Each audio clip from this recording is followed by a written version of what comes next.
नमस्कार मित्रांनो, basic English ग्रामरमध्ये पुन्हा एकदा मी सर्वांचे स्वागत करतो. आज आपल्यासाठी घेऊन आलेलो आहे काइंड्स ऑफ सेंटेन्स. आज आपण सेंटेन्स अँड इट्स काइंड्स याविषयी माहिती या व्हिडिओमधून घेणार आहोत. यामध्ये आपण assertive sentence, इंटरॅगेटिव्ह sentence, imperative sentence आणि एक्सक्लेमेटरी सेंटेन्स याची माहिती आपण घेणार आहोत. तर चला पाहूया काइंड्स ऑफ सेंटेन्स. त्या अगोदर आपण जे मागच्या व्हिडिओमध्ये पाहिलं होतं टाइप्स ऑफ सेंटेन्समध्ये जनरली आपण दोन प्रकारचे टाइप्स ऑफ सेंटेन्स केलेले आहेत. एक अकॉर्डिंग टू स्ट्रक्चर आणि अकॉर्डिंग टू फंक्शन किंवा पर्पज. त्यामध्ये अकॉर्डिंग टू स्ट्रक्चरमध्ये आपण simple sentence, compound sentence, complex sentence आणि कंपाऊंड कॉम्प्लेक्स सेंटेन्सची माहिती मागच्या व्हिडिओमध्ये पाहिली आहे. आजच्या या व्हिडिओमध्ये अकॉर्डिंग टू फंक्शन अँड पर्पजच्या बाबतीत काइंड्स ऑफ सेंटेन्स आपण पाहणार आहोत. आता टाइप्स आणि काइंड्स एकच आहेत, फक्त हे टाइप्स म्हणून आपण यांचे वाक्याची रचना कशा प्रकारची असते त्यानुसार आपण केलेले आहेत.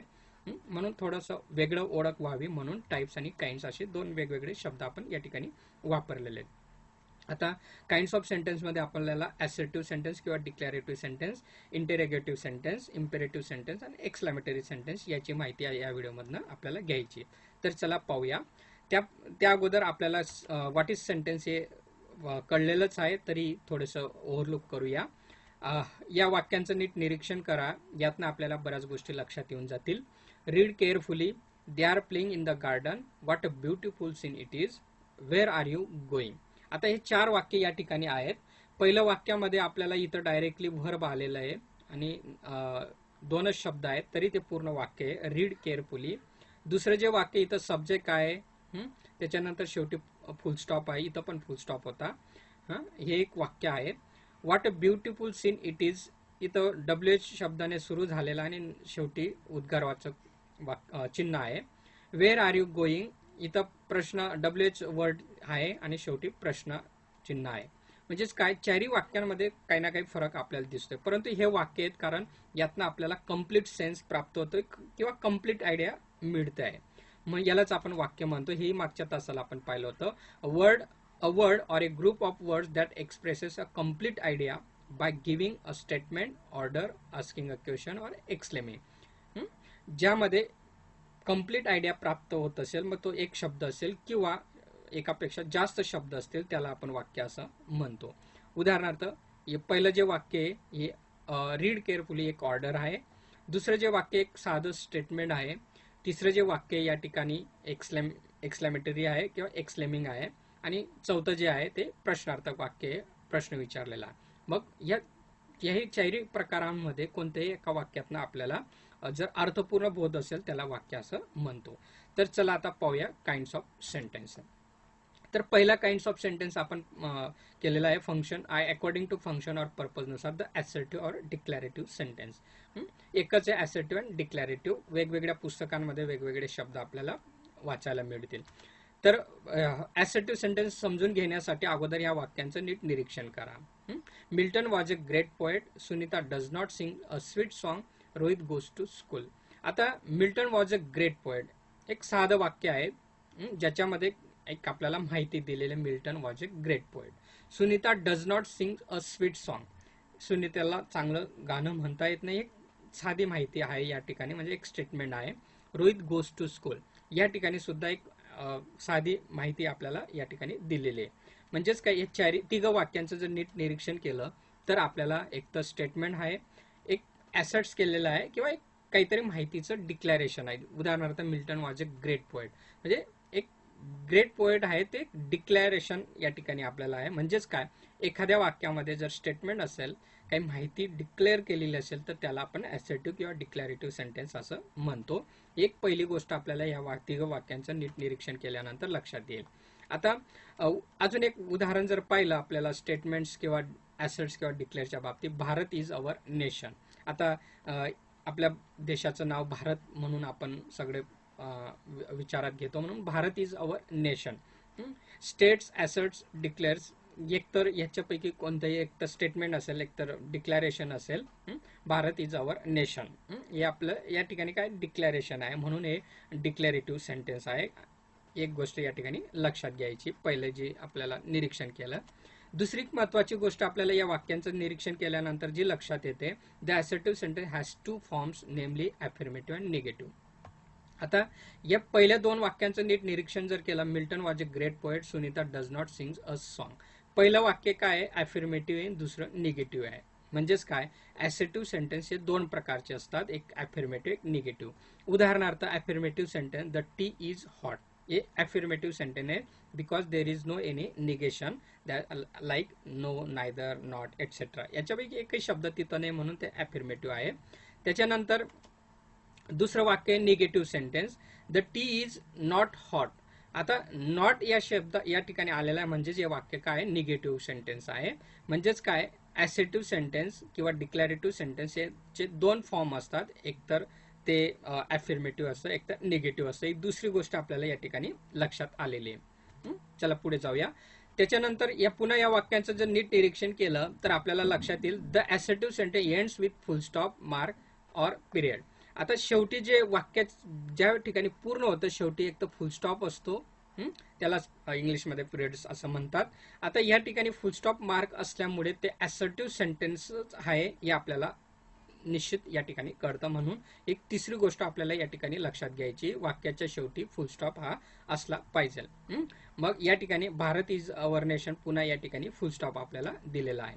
मग या तिघ गोष्टी जे आपण निरीक्षण केलं याच्यावरून आपल्याला काय सांगता येईल, a sentence which states, asserts or declares a statement is called assertive sentence. ज्या ठिकाणी स्टेटमेंट्स असेल, काय असर्ट माहितीचं असर्ट्स केलेलं असेल किंवा डिक्लेअर असेल, त्या वाक्याला आपण असर्टिव्ह सेंटेन्स असे म्हणतो.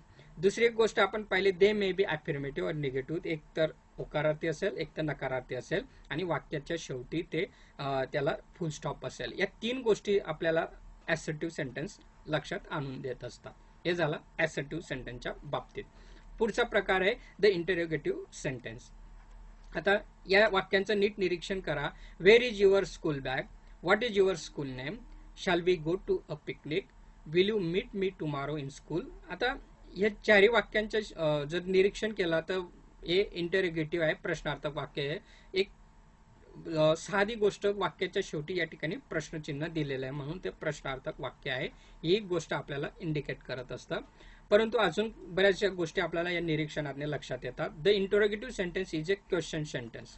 पहिली एक गोष्ट आपल्याला या ठिकाणी लक्षात घ्यायचं आहे, ते एक प्रश्नार्थक वाक्य असतं. एक गोष्ट आपण या ठिकाणी लक्षात घेतलं, where is your school bag, shall we go to a picnic. हे काय, दोघं प्रश्न आहेत, प्रश्न विचारलेला आहे म्हणून ते प्रश्नार्थक वाक्य आहे. दुसरी एक गोष्ट या ठिकाणी लक्षात येते, questions are form in two ways, one is begin with WH words and other with auxiliary verb. आता या वाक्यांचं जर नीट निरीक्षण केलं या दोघांचं तर आपल्याला लक्षात येईल, या ठिकाणी WH वर्ड आहे, या ठिकाणी ऑक्झिलरी वर्ब शाल या ठिकाणी वापरलेला आहे. म्हणजेच काय, प्रश्नार्थक वाक्य एकतर WH वर्डने सुरू झालेलं असतं किंवा ऑक्झिलरी वर्बने झालेलं असतं. ही एक गोष्ट आपल्याला या ठिकाणी लक्षात घ्यायची. Where is your school bag, shall we go to a picnic, हे उदाहरण आपण आताच पाहिलं. अजून एक गोष्ट या ठिकाणी जर आपण या वाक्यांचं नीट निरीक्षण केलं तर the interrogative sentence ends with A question mark. शेवटी वाक्याच्या शेवटी प्रश्नार्थक चिन्ह असेल तर ते इंट्रोगेटिव्ह वाक्य असतं, हे आपल्याला लक्षात येतं. कधी कधी बोलणाऱ्याचं टोन काय आहे याच्यावरनं सुद्धा आपल्याला लक्षात येतं. म्हणून WH वर्डही नसतो आणि सहाय्यकारी क्रियापदही नसेल वाक्यामध्ये, परंतु तरी सुद्धा एखाद्या भाव व्यक्त करण्यासाठी आपण प्रश्न तयार करत असतो, म्हणून अशा वाक्यांना सुद्धा प्रश्नार्थक वाक्य शेवटी लावला जातो. म्हणून हे चिन्ह फार महत्वाचं असतं हे इंटरोगेटिव्ह सेंटेन्स ओळखण्यासाठी. मग यावरनं आपल्याला लक्षात येईल, काय लक्षात येतं, a sentence which ask question or request information by asking question is called interrogative sentence.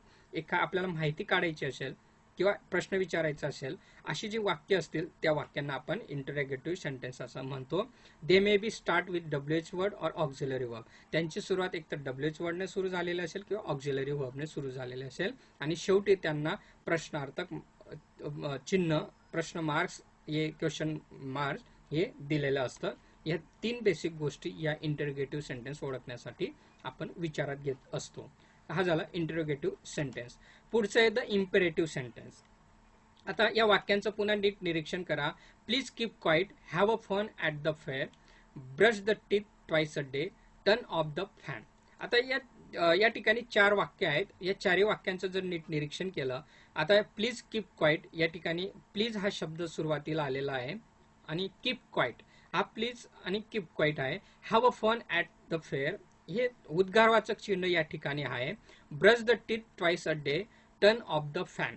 आता या ठिकाणी जर आपण नीट निरीक्षण केलं तर वाक्याच्या सुरुवातीला व्हर्ब या ठिकाणी आलेला आहे. हा प्लीज या ठिकाणी प्लीज नंतर शब्द आहे तो सुद्धा व्हर्ब आहे. या बाबतीत मी नंतर बोलतो. म्हणून ह्याला जर विचारात घेतलं तर हे व्हर्ब आहे. इथं जरी हे उद्गारवाचक चिन्ह असलं तरी हॅव या ठिकाणी मेन व्हर्ब आहे म्हणून ते वाक्याच्या सुरुवातीला आहे.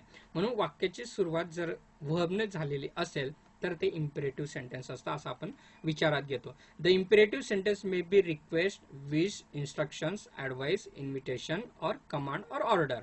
याच्यापैकी एक कोणता तरी भाव या ठिकाणी व्यक्त झालेला असतो. एक तर रिक्वेस्ट असेल, एक तर विश असेल, एक तर इन्स्ट्रक्शन दिलेलं असेल, एक तर ॲडवाइस दिलेलं असेल, एक तर इन्व्हिटेशन असेल, एक तर कमांड किंवा ऑर्डर सुद्धा असू शकते. यापैकी एक असते. उदाहरणार्थ प्लीज कीप क्वाईट. आता प्लीज शब्द ऍड झाल्यामुळे ही रिक्वेस्ट झाली. कीप क्वाईट म्हटलं तर ती ऑर्डर होऊ शकते. पण प्लीज म्हटल्याबरोबर ते रिक्वेस्ट झाली. Have a fun at the fair. आता have a fun at the fair म्हणजे कोणीतरी यात्रेत जात आहे आणि त्यांना विश केलं जात आहे. जसं हॅव हॅपी जर्नी आपण म्हणतो. आता तो भाव इथं विश व्यक्त करतो. आता have a fun at the fair म्हणजे कोणाला तरी सांगतोय you have a fun at the fair म्हणजे यू या ठिकाणी अध्यारूत असतो म्हणून या ठिकाणी विश आहे म्हणून ते इम्पेरेटिव्ह आहे. Brush the teeth twice a day या ठिकाणी इन्स्ट्रक्शन आहे. टर्न ऑफ द फॅन या ठिकाणी कमांड आहे. यूज मास्क टू अवॉइड कोविड-19 ॲडवाइस आहे. आत्ताच्याच परिस्थितीवर सर्वजण आपल्याला सांगतात मास्कचा वापर करा म्हणजे यूज मास्क. ॲडवाइस या ठिकाणी come with to the fair with me या ठिकाणी पुन्हा ॲडवाइस आहे. म्हणजेच काय, एक तर रिक्वेस्ट असेल, विश असेल, इन्स्ट्रक्शन असेल यापैकी कोणता तरी भाव या इम्पेरेटिव्ह सेंटेन्समध्ये व्यक्त केला जात असतो. एक पहिली गोष्ट आपण या वाक्यांमध्ये निरीक्षण केलेली आहे. पुढे पाहूया. दुसरी महत्वाची गोष्ट आपल्याला या वाक्यांचं निरीक्षण केल्यानंतर दिसतं. The imperative sentence starts with verb and ends with a full stop. पुन्हा मी या ठिकाणी मागे जातो. एकतर वाक्याच्या सुरुवातीला या ठिकाणी हॅव, टर्न हे काय व्हर्ब आहे. म्हणजेच काय, वाक्याची सुरुवात एक तर व्हर्बने झालेली असते आणि एंड जो असतो तो फुल स्टॉपने असतो. एक गोष्ट या ठिकाणी लक्षात घ्यायची आहे. या वाक्याविषयी मी आता नंतर बोलतो. Sometimes we use please at the beginning. कधी कधी प्लीजने सुद्धा आपण वाक्याची सुरुवात करतो. And exclamatory marks at the end. कधी कधी ह्याला एक्सक्लॅमेटरी मार्क आलेला आहे. To show emotion in the sentence. Emotion दाखवण्यासाठी या ठिकाणी असे एक्सक्लॅमेटरी सेंटेन्स किंवा प्लीज या ठिकाणी ऍड केला जातो. आता रिक्वेस्ट साठी हा प्लीज या ठिकाणी ऍड केलेला आहे आणि विश जो आहे या ठिकाणी व्यक्त करण्यासाठी इथं एक्सक्लॅमेटरी सेंटेन्स ऍड केलेला आहे. म्हणून ही गोष्ट या ठिकाणी लक्षात घ्यायची आहे इम्पेरेटिव्ह सेंटेन्सच्या बाबतीत. तिसरी गोष्ट आपण या ठिकाणी लक्षात घेतो. The subject of the sentence is you.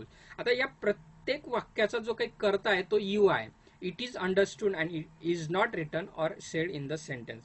तो वाक्यामध्ये लिहिलेला नसतो, तो एक समजून घ्यायचा असतो, एक अंडरस्टूड व्हायचा असतो. म्हणून इम्पेरेटिव्ह सेंटेन्समध्ये यू हा अध्यारूतच असतो. तो असतोच त्या ठिकाणी. तो लिहिलेला जरी नसता तो आपल्याला गृहीत धरायचा असतो. यू प्लीज कीप क्वाईट या अर्थाने हे वाक्य या ठिकाणी आलेलं आहे. म्हणून हा यू हा वाक्यामध्ये अध्यारूत असतो. ही तिसरी गोष्ट आपल्याला या ठिकाणी लक्षात येते. मग यावरनं आपल्याला काय सांगता येईल. A sentence which expresses request, order, command, advice, wish etcetera is called imperative sentence. ज्या वाक्यामध्ये आज्ञा असेल, विनंती असेल, सूचना असतील त्या वाक्याला आपण इम्पेरेटिव्ह सेंटेन्स असं म्हणतो. The beginning of the sentence is with verb or please. या वाक्याची सुरुवात एक तर व्हर्बने किंवा प्लीज सारख्या शब्दांनी होत असते. They always ends with full stop mark. नेहमी ऑलवेज होतं परंतु समटाइम्स विथ एक्सक्लेमेशन मार्क. परंतु काही ठिकाणी जर भाव दर्शवायचा असेल तर अशाच ठिकाणी फक्त उद्गारवाचक चिन्हांचा वापर केला जातो. मात्र मोस्टली ते फुल स्टॉपने एंड होत असतात. असे जे वाक्य असतात त्यांना आपण इम्पेरेटिव्ह सेंटेन्स असं म्हणतो. हे झालं इम्पेरेटिव्ह सेंटेन्स. आता पुढचं आहे द एक्सक्लॅमेटरी सेंटेन्स. आता एक्सक्लॅमेटरी सेंटेन्स काय ते समजून घेण्यासाठी या वाक्यांचं पुन्हा नीट निरीक्षण करा. What a beautiful scene it is. How kind you are. Alas I lost my purse. Hurray I got selected in the team. आता ह्या वाक्यांचं नीट निरीक्षण केल्यानंतर आपल्याला लक्षात येईल की प्रत्येक वाक्यामध्ये असे इमोशन्स व्यक्त केलेले आहेत. आपण इंटरजेक्शन पार्टच्या व्हिडिओमध्ये सुद्धा हे पाहिलेलंच आहे. तर ह्या वाक्यांचं नीट निरीक्षण केल्यानंतर आपल्याला काय लक्षात येतं, the exclamatory sentence describe strong feelings, strong emotions, feelings of joy, anger, sorrow, surprise, excitement, wonder, delight, frustration and appreciation. असा कोणता ना कोणता भाव या वाक्यांमध्ये व्यक्त होत असतो. आता यातला काही भाव आपण इम्पेरेटिव्ह मध्ये सुद्धा पाहिलं, परंतु फरक आहे दोघांमध्ये. इथं हे स्ट्रॉंग फिलिंग एक व्यक्त करण्यासाठी आपण अशी वाक्य वापरत असतो. उदाहरणार्थ, what a beautiful scene it is. हे सरप्राईज आहे. एखादं चांगलं सीन बघितल्यानंतर असं उद्गार, सडन शब्द निघतात. What beautiful scene it is असे शब्द निघत असतात आपल्या तोंडातनं, म्हणजे ती सरप्राईज आहे. Alas I lost my bag. इथं सॉरो आहे. एखाद्याची बॅग हरवली आणि तो दुःख व्यक्त करतोय. Hurrah I got selected in the team. एखाद्याचं टीम मध्ये सिलेक्शन झालं असेल तर तो आनंद व्यक्त करतोय, म्हणजे एक्साइटमेंट आहे त्याची. म्हणजेच काय, हे कोणते तरी स्ट्रॉंग फिलिंग या ठिकाणी सरप्राईज आहे, सॉरो आहे, एक्साइटमेंट आहे, ही व्यक्त केलेली आहे या वाक्यांमध्ये. एक गोष्ट आपल्याला या ठिकाणी लक्षात येते. दुसरी एक गोष्ट आपल्याला या ठिकाणी लक्षात येते, an exclamatory sentence ends with exclamation mark. सर्व वाक्य जी आहेत ती ची शेवट हे एक्सक्लेमेटरी चिन्हानेच होते. What a beautiful scene it is, हे तर exclamatory sentence. How kind you are, या ठिकाणी एक्सक्लेमेशन मार्क आहे. Alas I lost my purse, इथं एक्सक्लेमेशन मार्क आहे. Hurrah I got selected in the team, exclamation mark आहे. म्हणजे वाक्याचं एंड एक्सक्लेमेशन मार्क्सनेच होत असतात. या दोन गोष्टीवरनं आपल्याला काय सांगता येईल, a sentence which expresses strong feeling and emotion is called exclamatory sentence. This sentence always ends with exclamation mark. या दोन गोष्टी जर आपल्याला लक्षात आलं तर आपल्याला हे वाक्य सहज ओळखता येतं. मित्रांनो, टाइप्स ऑफ सेंटेन्स जर आपल्याला समजलं तर याच्या पुढचे जे आपण ट्रान्सफॉर्मेशन पाहणार आहोत तर ते तुम्हाला नक्कीच समजायला सोपं जाईल. म्हणून वाक्य जर आपल्याला एकदाच ओळखता आलं तर आपल्याला ट्रान्सफॉर्मेशन सुद्धा सहज ओळखता येत असतं. तर अपेक्षा करतो आपल्याला types and kinds of sentence दोघं समजले असतील. हे जे काही प्रेझेंटेशन आपल्यासमोर मांडलेलं आहे त्याच्यासाठी मी या वेबसाईट आणि या पुस्तकांचा रेफर घेतलेला आहे. तुम्ही सुद्धा या पुस्तकांचा रेफर करून अधिक माहिती तुम्ही घेऊ शकता. आपल्याला नक्की आवडलं असेल अपेक्षा करतो. जर आवडलं असेल तर माझे यूट्यूब चॅनल नक्की सबस्क्राईब करा.